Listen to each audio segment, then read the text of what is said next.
நான் படிச்ச படிப்புக்கு மூட்டை தூக்குற வேலை தான் கிடைக்கும், வேற எந்த வேலை கிடைக்கும்? அதுக்காக இந்த வேலையெல்லாம் பார்க்கணும்னு அவசியம் இல்ல. வேற ஏதாவது வேலை தேடிக்கலாம், விடுங்க. ஏங்க என்னங்க இப்படி சொல்லிட்டீங்க? எனக்கு தெரிஞ்ச ஒரே தொழில் சமையல் பண்றதுதான். அதையும் அண்ணன் கேட்டாருன்னு விட்டு கொடுத்துட்டேன். இதை தவிர வேற வேற வேற எந்த வேலையும் எனக்கு தெரியாதுங்க. வீட்டில் நம்மளை நம்பி இத்தனை பேர் இருக்காங்க. தயவு செஞ்சு இந்த வேலை மட்டும் செய்ய வேணான்னு என்கிட்ட சத்தியம் வாங்கிடாதீங்க. முடியாது வேலு. அதுக்காக நீங்க இப்படி மூட்டை தூக்கி கஷ்டப்பட்டு வருவீங்க. அந்த காசுல என்னால எப்படி நிம்மதியா சாப்பிட முடியும்? இனிமே நீங்க அங்க போக கூடாதுன்னா போக கூடாதுதான். ஏங்க இதுக்கு தாங்க நான் உங்ககிட்ட சொல்லாமே மறைச்சேன். இங்க பாருங்க, நீங்க என் முதுகுல இருக்க காயத்தை பார்த்துட்டு பேசிட்டு இருக்கீங்க. ஏங்க இதெல்லாம் எனக்கு ஒரு பெரிய விஷயமே இல்லைங்க. போக போக பழகிரும். நான் ஒன்றும் இப்படியே இருக்க போறேன்னு சொல்லலையே. கொஞ்ச நாளைக்கு தானே, வேற ஏதாவது நல்ல வேலை கிடைச்சிருச்சுன்னா நான் மாத்திக்கிறேன். அதுக்கப்புறம் வேலைக்கு போக மாட்டேன். இல்ல வேலு, என்னால இதெல்லாம் ஒரு நாளுமே சம்மதிக்க முடியாது. ஏங்க ஏங்க நான் மார்க்கெட்டு முழுக்க ஏறி இறங்கிட்டேன். எங்க கேட்டாலும் 1 மாசம் 2 மாசம் கழிச்சு தான் கூப்பிடுவேன்னு சொல்றாங்க. அதனால தாங்க கிடைச்ச இந்த வேலைக்கு போயிட்டேன். இப்ப இந்த வேலையும் வேணான்னு விட்டுட்டோம்னா நாளைக்கு சாப்பாட்டுக்கு கஷ்டமாயிட்டா? இங்க பாருங்க, ஏற்கனவே அத்தையும் மாமாவும் நம்ம கஷ்டப்பட்டு இருக்கோன்னு நினைச்சு வருத்தப்பட்டுக்கிட்டு இருக்காங்க. நம்ம சாப்பாட்டுக்கே வழி இல்லாம கஷ்டப்பட்டு இருக்கோன்னு தெரிஞ்சா இன்னும் வருத்தம் தான் படுவாங்க. தயவு செஞ்சு கொஞ்ச நாளைக்கு மட்டும் இதை பண்ணிக்கிறேனே. இல்லைன்னு சொன்னீங்கன்னா நான் வேலை இல்லாம வீட்டில் தான் இருக்கணும்.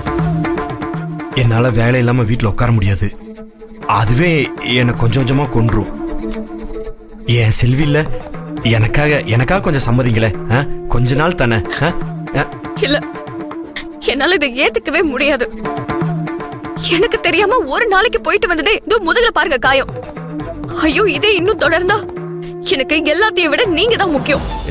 ஏங்க ஏங்க ஏதோ முத நாள்ன்றதுனால இப்படி ஆயிடுச்சுங்க. இங்க பாருங்க, நாளையில இருந்து இப்படி ஆகாம பாத்துக்கிறேன். ஏங்க என்ன கொஞ்சம் நம்புங்களேன். என் பொண்டாட்டி இல்ல, என்ன தயவு செஞ்சு நம்புங்களேன்.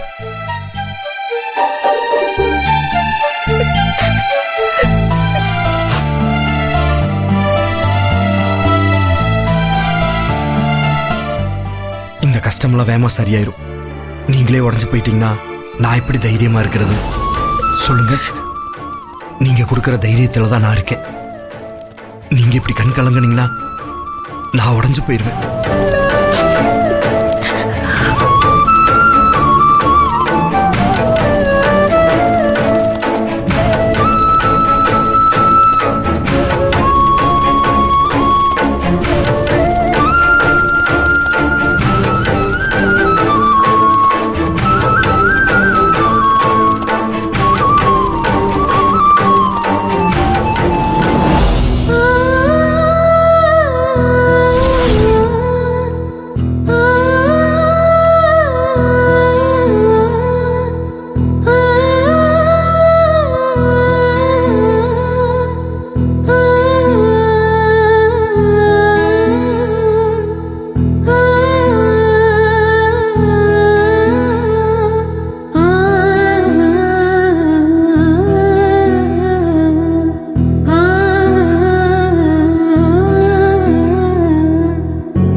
செல்வி, உங்ககிட்ட ஒன்னு சொல்லணும்னு நினைச்சேன். என்ன வேலு? அது இன்னைக்கு மார்க்கெட்டுக்கு ஒரு லேடி ஃபுட் ஆபீசர் வந்திருந்தாங்க.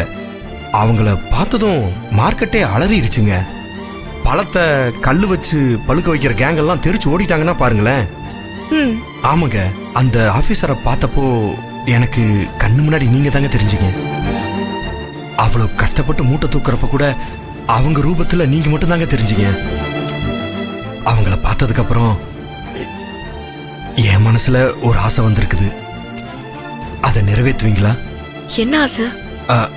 நீங்க படிச்ச பொண்ணு. உங்க அறிவுக்கும் படிப்புக்கும் நீங்க இங்க இருக்க வேண்டிய ஆளே இல்லை. என்ன கட்டிக்கிட்ட பாவத்துக்கு என் கூட சேர்ந்து அடிப்படையில் கஷ்டப்பட்டுக்கிட்டு இருக்கீங்க. ஆனா உங்க அறிவையும் படிப்பையும் வேஸ்ட் பண்ணக்கூடாதுங்க. அந்த ஃபுட் ஆஃபீஸர் மாதிரி நீங்களும் ஏதாவது கவர்மெண்ட் எக்ஸாம் எழுதி பெரிய ஆஃபீஸரா வந்து அந்த மார்க்கெட்டவே கதி கலங்க வைக்கணும். தப்பு செஞ்சவனுங்களாம் துண்டக்கான துணியை காணன்னு ஓடணுங்க. நான் உங்களுக்கு துணையா இருக்கேன். எனக்காக இது செய்யறீங்களா? என்னங்க என்னங்க அப்படி பாக்குறீங்க? ஏன் இதெல்லாம் முடியாதா என்ன? வேலு,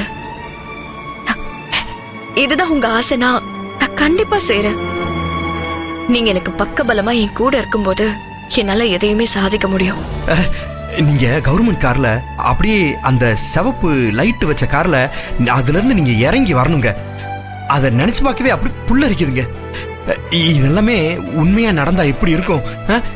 நானும் என் பொண்டாட்டி பெரிய ஆபீசர்னு காலரை தூக்கி விட்டு சொல்லுவேன்ல. வேலு, இதெல்லாமே உடனே நடந்துராது.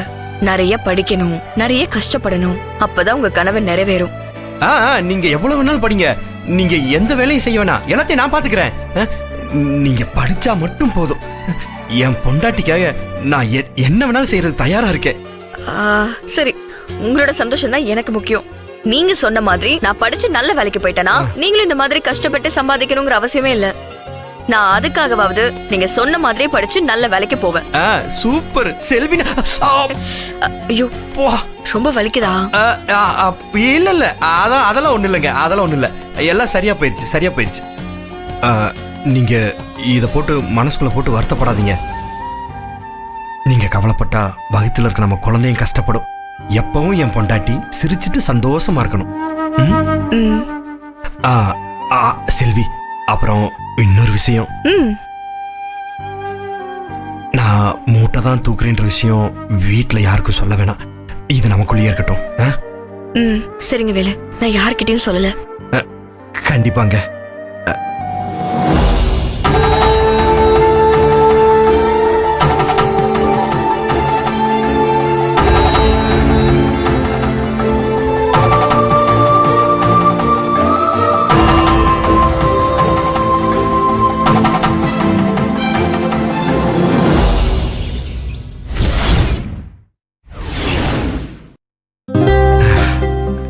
எப்படியோ பக்கோடா கடனை வாங்கி அக்கா ஆசைப்பட்ட மாதிரி ஒரு மளிகை கடையை வச்சு கொடுத்தாச்சு.